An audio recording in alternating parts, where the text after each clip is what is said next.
A poor man had so many children that he had already asked everyone in the world to be godfather. And when still another child was born, no one else was left whom he could invite. He knew not what to do. And, in his perplexity, he lay down and fell asleep. Then he dreamt that he was to go outside the gate and ask the first person he met to be godfather. When he awoke, he determined to obey his dream and went outside the gate and asked the first person who came up to him to be godfather.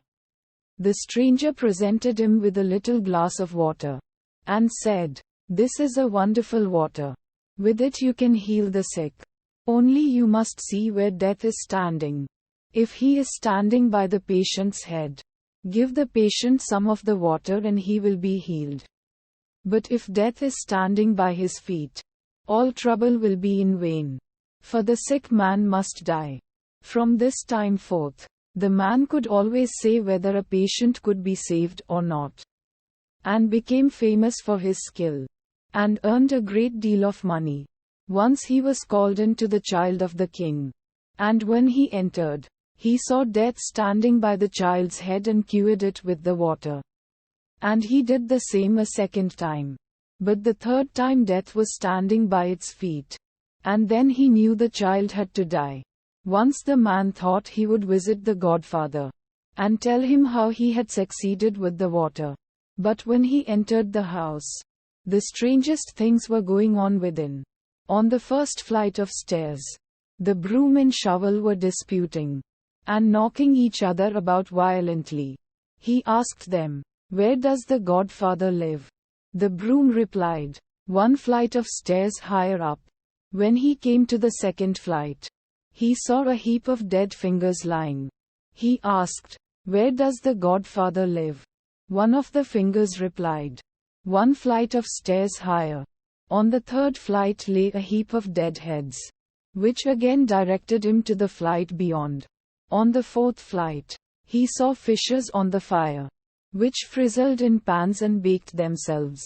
They, too, said, "One flight of stairs higher."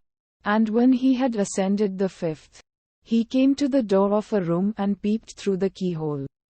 And there he saw the godfather, who had a pair of long horns. When he opened the door and went in, the godfather got into bed in a great hurry and covered himself up. Then said the man, "Sir Godfather, what a strange household you have. When I came to your first flight of stairs, the shovel and broom were quarreling and beating each other violently." "How stupid you are," said the godfather. "That was the boy and the maid talking to each other. But on the second flight I saw dead fingers lying." "Oh, how silly you are. Those were some roots of scorzona." On the third flight lay a heap of dead men's heads. "Foolish man. Those were cabbages." On the fourth flight I saw fishes in a pan, which were hissing and baking themselves. When he had said that, the fishes came and served themselves up.